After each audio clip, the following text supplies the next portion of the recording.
Bonjour à toutes et à tous, merci d'être à notre écoute en direct sur les supports d'Océane. Nous avons le plaisir de recevoir aujourd'hui dans l'invité du jour de ce mardi 3 mai, Mincy Délé, présidente du mouvement des entreprises de Nouvelle-Calédonie, anciennement MEDEF. NC. Toujours MEDEF. Voilà. Mincy Délé, bonjour. Bonjour. Et merci d'avoir accepté notre invitation. Avant d'aborder plusieurs sujets d'actualité, qu'en est-il aujourd'hui de la situation des entreprises qui ont dû effectivement avoir recours aux prêts garantis par l'État? Parce qu'on n'en parle pas toujours. Et on ne sait pas trop où on va. Eh ben, c'est compliqué pour ces entreprises parce qu'elles ont commencé à rembourser tout simplement ce prêt garanti par l'État. Le prêt garanti par l'État, c'était une excellente nouvelle. Oui. Ça nous a aidé à passer la crise. On ne pensait pas en avoir besoin 2 fois et beaucoup d'entreprises y ont eu recours 2 fois puisque la crise a duré beaucoup plus longtemps que prévu. Le problème, c'est qu'aujourd'hui, eh bien, on est dans une phase où il faut rembourser et les possibilités d'aménagement, même si elles existent, elles sont très contraignantes. Du coup, eh bien, pour les 4-5 ans qui viennent, on aura probablement des trésoreries assez contraintes par le remboursement de ce prêt qui doit être remboursé sur une durée limitée. Effectivement. Alors, ça ne s'arrange pas puisqu'on le rappelle, le territoire a enregistré pas moins de 182 liquidations judiciaires en 2021. Vos commentaires?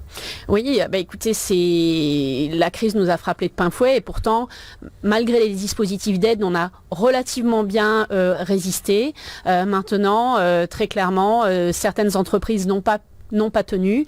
Oui. Il va encore y avoir des entreprises en difficulté puisque les dispositifs d'aide s'arrêtent très concrètement sur l'année 2022. Donc maintenant, on repart en fonctionnement normal, comme je vous dis, avec une trésorerie assez dégradée. Et donc, on est très, très vigilant par rapport aux entreprises en difficulté. Alors le gouvernement, Mincy Délé, a revalorisé, on le rappelle, le taux du salaire minimum garanti, le SMG et le SMAG, depuis le 1er mai, 158 431 francs avec une augmentation de 1863 francs mensuels pour le SMG et 134 669 francs pour le SMAG, soit une augmentation de 1583 francs mensuels. Selon vous, cette augmentation globale est-elle à la hauteur des attentes des salariés et des patrons que vous représentez? Et je parle notamment au niveau, bien entendu, des cotisations. Alors déjà, c'est une augmentation qui est mécanique, qui est liée à l'inflation et au coût de la vie tel qu'il est constaté, avec des mécanismes de déclenchement. On est dans une situation qui est extrêmement particulière, c'est-à-dire que les chiffres de l'inflation qui se sont appliqués pour cette hausse ne sont pas ceux que vivent au quotidien actuellement les Calédoniens. Il y a eu des nouvelles hausses de prix annoncées, donc évidemment, il y a une inquiétude. On est à combien, Mincy Délé? Inflation 3%, 4%? Oui, on l'estime... 3%, probablement plus en fin d'année, très concrètement.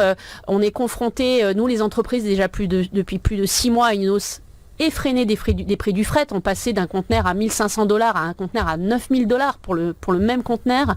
Donc vous imaginez bien que c'est extrêmement difficile. Pour autant, on n'a pas répercuté encore dans les prix la totalité de ces augmentations. Ça va se faire en cours d'année et évidemment, il va falloir prendre des mesures pour essayer de freiner la hausse des prix qui va se produire. Alors justement, le gouvernement doit aborder demain, mercredi, en séance collégiale, la série de mesures destinées à augmenter le pouvoir d'achat des Calédoniens. Savez-vous de quoi il retourne? Avez-vous été associé à ces décisions? Alors, on a eu une réunion vendredi avec le gouvernement qui nous a présenté un certain nombre de pistes sur lesquelles on doit être amené à s'exprimer. Il me semble que quelques-unes, Mincy? Oui, très, très rapidement. Là, il y a une réduction temporaire de taxes à l'importation sur un certain nombre de produits de première nécessité, comme les fruits et légumes par exemple, la réduction de quotas. Ce sont d'autres pistes qui sont envisagées. Des mesures par rapport au prix des carburants qui sont à l'étude. Encore une fois, tout n'est pas réalisable. On est dans un contexte qui est extrêmement difficile. On va formuler des propositions en espérant les voir aboutir rapidement pour pouvoir limiter la hausse des prix, encore une fois. Une mobilisation est initiée par le mouvement des citoyens de Nouvelle-Calédonie sur la vie chère devant le gouvernement demain. Comprenez-vous cette démarche et partagez-vous leurs préoccupations? Mais on comprend leur inquiétude. Il suffit d'ouvrir sa télé ou d'écouter sa radio pour savoir qu'on est dans une situation qui est très compliquée du point de vue de la tension sur les prix. Mais je souligne aussi que les entreprises vivent les mêmes difficultés. C'est-à-dire qu'on est tous en ce moment dans le même bateau. Les entreprises sont confrontées à une hausse exponentielle de leurs coûts et de leurs charges. Elles essayent de freiner la hausse des prix parce qu'évidemment une entreprise sait que si elle augmente de façon très importante ses prix, eh bien à un moment donné elle ne vendra plus. C'est clair, donc on fait attention au maximum, mais à un moment on arrive à un point de rupture. C'est pour ça qu'on est associé à cette discussion avec le gouvernement et que c'est très important qu'on y soit. C'est important que l'État y soit également associé parce qu'il y a des mesures de compensation qui ont été décidées également au niveau de l'État, par exemple sur le fret, qui pourraient s'appliquer également à Nouvelle-Calédonie. Donc je je regrette que l'État n'ait pas été présent à la réunion de vendredi. On espère qu'il sera associé dans les prochaines réunions. Alors, le mouvement des entreprises de Nouvelle-Calédonie est donc désormais associé au comité de suivi sur la réforme de la fiscalité, initié d'ailleurs par le gouvernement. Ce rapport sur la fiscalité qui vous a été montré, qui vous a été divulgué, si j'ose dire, vous a-t-il depuis éclairé ou plutôt conforté dans votre position? Et si oui, laquelle? Alors, ce comité de suivi, c'était une demande des partenaires sociaux, effectivement, auquel le gouvernement a donné une suite favorable. On travaille maintenant depuis presque 2 mois. Disons qu'on s'est exprimé en tant que partenaires sociaux en demandant d'être quand même mis autour de la table. Et je pense que depuis 2 mois, les débats ont été assez riches. Pour autant, on a surtout réalisé suite à la présentation des mesures d'impact qui ont été rendues publiques, qu'une politique qui consisterait à ne faire que de la taxe, que de l'impôt, était contre-productive. Et donc, ce comité de suivi, il sert aussi à faire d'autres propositions, et notamment l'interpatronale en a formulé certaines, qui consistent à réduire le coût du travail, de façon à redonner du pouvoir d'achat aux Calédoniens et à créer un choc de consommation dont la Nouvelle-Calédonie va avoir besoin. Vous parlez bien ici de la réduction notamment des cotisations. Absolument, absolument, oui. Alors, avant de continuer, Mincy Délé, si vous me le permettez, on va marquer une petite page publicitaire et on va se retrouver tout de suite après. Le 9-12 vous a... Vous venez de nous rejoindre dans l'invité du jour.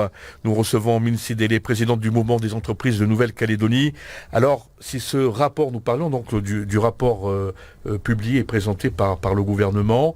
Alors, si ce rapport apporte un certain nombre de précisions sur les mesures qui seront prises à l'échelle pays, quelles sont vos interrogations et qu'en attendez-vous ?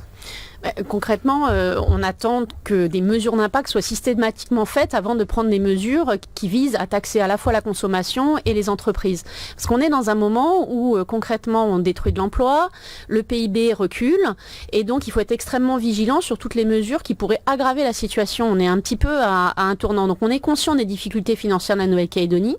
Il y a certaines mesures, comme par exemple l'augmentation de la CCS, qui ont fait l'objet d'un consensus entre partenaires sociaux à partir du moment où le rendement sera mis sur le RUAM. Oui, bien sûr. Encore une fois, parce qu'on nous a déjà fait le coup par le passé, la priorité des partenaires sociaux aujourd'hui, c'est de sauver le RUAM et notre système de protection sociale. 14 milliards d'un côté pour le RUAM, 7 milliards à trouver notamment pour la TGC. Alors ça, c'est un petit peu, on va dire, une visibilité. Peut-être que je me trompe. Vous m'arrêtez si d'ailleurs je me trompe.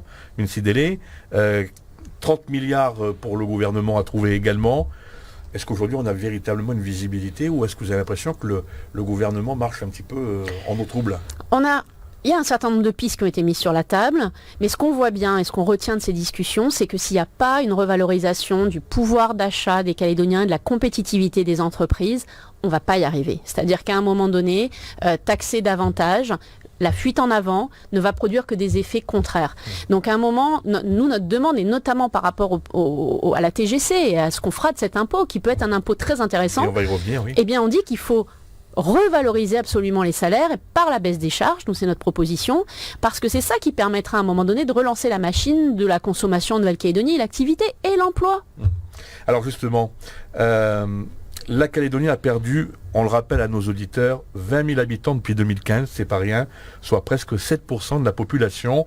Partant de ce principe, comment peut-on espérer un rendement fiscal identique et trouver cette fameuse somme de 30 milliards dont je parlais tout à l'heure, fléchée par le gouvernement, soit l'équivalent d'1 mois de consommation en Nouvelle-Calédonie? Mincy Délé. Mais on ne peut pas. Est-ce que c'est pas contradictoire? Mais si, on ne peut pas. Alors, les chiffres que vous citez s'aggravent, puisque juste sur l'année dernière, c'est 5 000 personnes qui sont parties en plus. Donc, on parle d'une aggravation en fait des départs.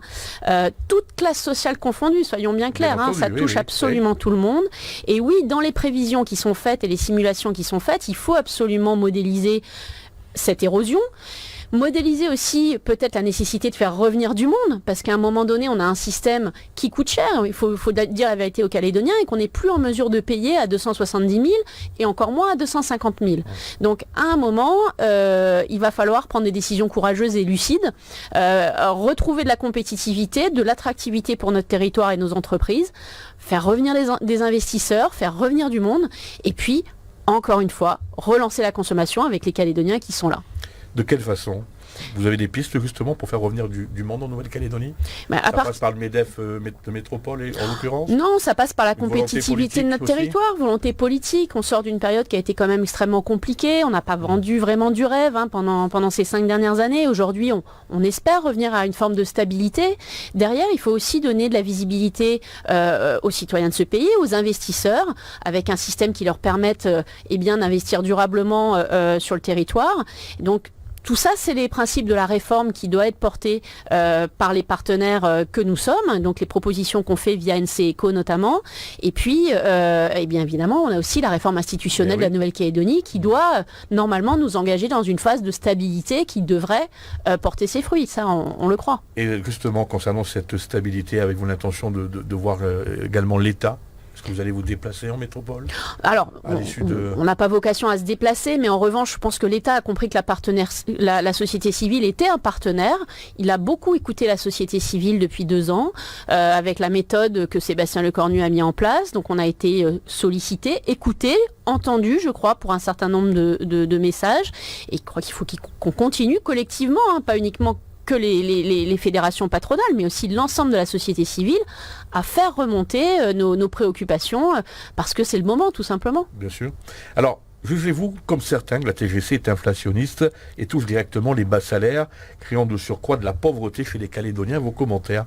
Alors, la TGC, c'est un impôt qui, bien utilisé, peut être extrêmement intéressant. Il faut savoir. Pas le cas aujourd'hui. Non.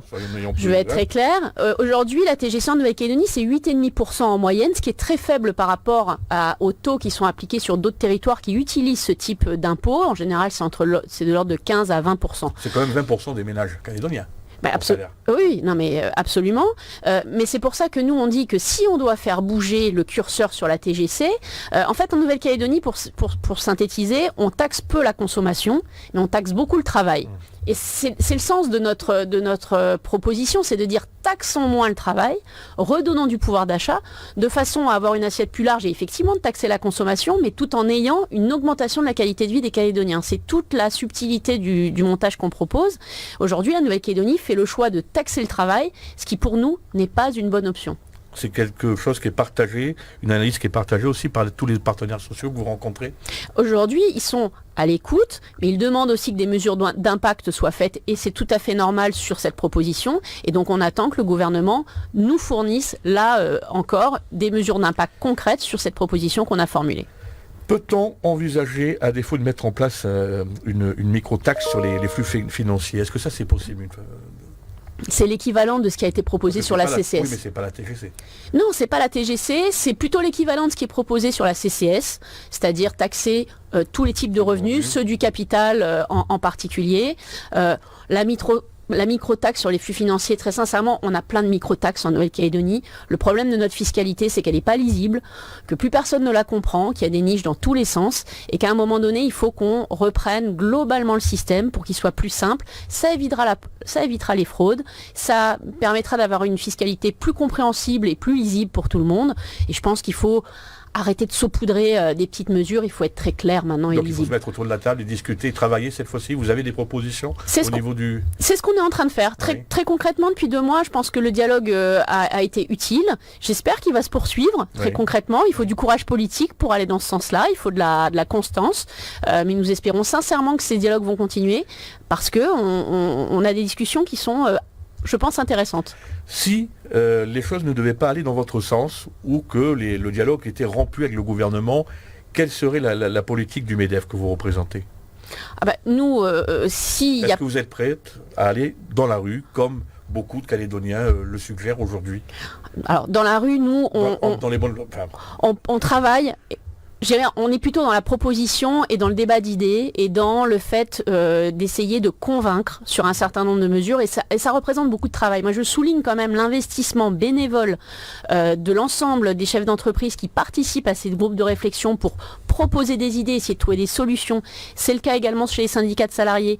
À un moment, ça c'est du temps qu'on prend tous collectivement pour apporter de la matière au débat. La rue... C'est un moyen d'expression.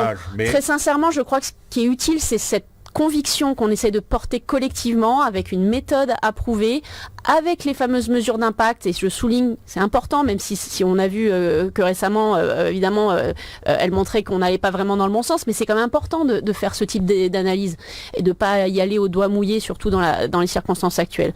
Donc non, on continuera de travailler et de faire des propositions, ça c'est clair. Alors le fret a bien sûr augmenté, on parle de la crise ukrainienne. Aujourd'hui, ne peut-on pas se tourner directement vers la Nouvelle-Zélande qui ouvre ses frontières, vers l'Australie pour importer des produits plutôt que de partir directement en direction de l'Europe? Bah oui, Qu'est-ce qui bloque? Pourquoi ça n'a pas été mis en place jusqu'à présent? Ça semble extrêmement logique. Ouais. Quand on a dit ça, aujourd'hui, on a un système de taxation douanière qui fait que les produits hors Union européenne sont surtaxés de 10%, donc ce qui n'est pas forcément très logique.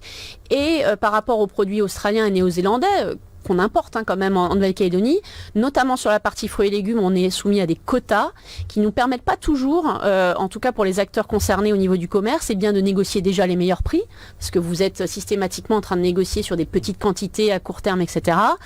Et puis c'est compliqué, c'est contraignant. Donc nous, ce qu'on propose dans cette situation un petit peu exceptionnelle, tout en ayant bien pris en compte le fait qu'on a une activité locale à protéger, c'est que les Calédoniens, ils ont besoin de se nourrir à un prix correct, et que là, aujourd'hui, ça passera très probablement par une ouverture plus large, limitée dans le temps, des importations de ce type de produits. Nouvelle-Zélande, Fidji. Mais absolument, nos voisins qui sont en capacité de nous fournir des fruits et légumes à des prix compétitifs, en faisant jouer la concurrence. Idem, Mincidélé, pour les matières premières, notamment on pense au bois, à la métallurgie. Mais tous les secteurs aujourd'hui sont concernés. Derrière, il faut être vigilant sur les impacts que ça pourrait avoir sur notre économie. Il faut savoir qu'il y a des emplois qui sont à la clé derrière sur un certain nombre de secteurs. Mais pour autant, on va devoir être extrêmement pragmatique. Si on peut acheter moins cher, plus près et de façon temporaire, mais faisons-le.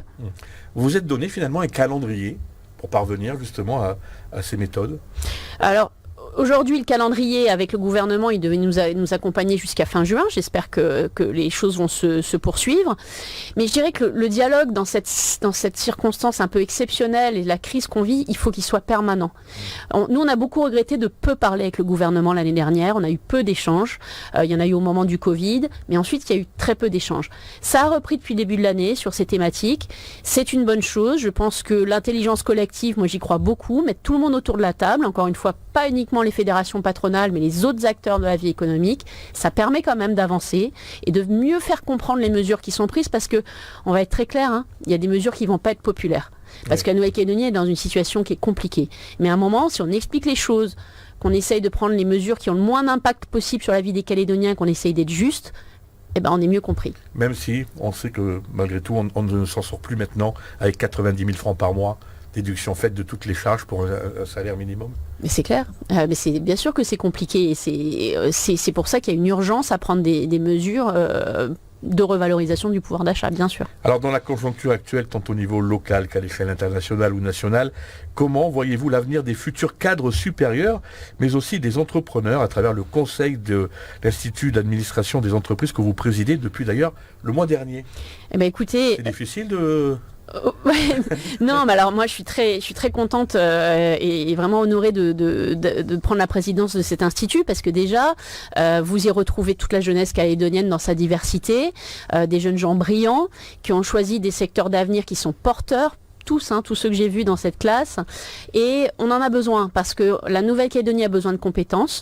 Aujourd'hui, c'est un peu le paradoxe, c'est-à-dire que d'un côté, sur un certain nombre de secteurs, eh bien, on a du mal à recruter, notamment sur les emplois qualifiés, alors que une grande partie de la population cherche aussi un emploi. Et ça, c'est pas une situation qui est acceptable. Et nous, c'est quelque chose qu'on porte, c'est la nécessité rapidement pour la Nouvelle-Calédonie de remettre à plat la gestion prévisionnelle des emplois et des compétences pour mettre en coordination les besoins des entreprises et nos outils de formation, parce que ça marche pas là. C'est-à-dire que les entreprises toutes se plaignent de ne pas pouvoir recruter la main-d'œuvre dont elles ont besoin, et les Calédoniens finalement ont un taux d'emploi qui est 10 points inférieur à ceux des pays comparables. Donc on n'est pas suffisamment nombreux à travailler, pour être très clair. Donc il va falloir se poser ces questions et à mon avis c'est un des gros chantiers que le gouvernement va devoir ouvrir dans les mois qui viennent. Et vous viendrez d'ailleurs nous en parler. Alors Mincy Délé, quel message souhaiteriez-vous délivrer aux Calédoniens et bien sûr à vos ressortissants? La caméra était juste à côté de moi. Écoutez, que les difficultés que nous traversons, nous les traversons tous et il ne faut pas qu'on soit divisé là-dedans. Les entreprises sont en difficulté, les Calédoniens connaissent des difficultés. Il faut absolument qu'on mette en commun encore une fois cette intelligence collective et le courage des Calédoniens, grosso modo, pour se sortir des situations difficiles. Nous pouvons le faire collectivement, mais il ne faut pas baisser les bras, parce que on a une chance, une opportunité énorme de faire les réformes dont notre pays a besoin, je le crois. On a un potentiel énorme ici en Nouvelle-Calédonie, je le crois aussi, sinon plus personne n'investirait sur ce territoire. Mais il faut qu'on fasse les bons choix. C'est ce que nous allons retenir. Mincy Délé, merci d'avoir répondu à mes questions. Alors merci à vous, chers auditeurs, de nous avoir suivis. Une interview, bien sûr, à retrouver dans son intégralité en replay sur le www.oceane.nc ou bien encore en streaming sur la page Facebook d'Océane. À très bientôt pour une nouvelle émission. Salut. L'invité du jour.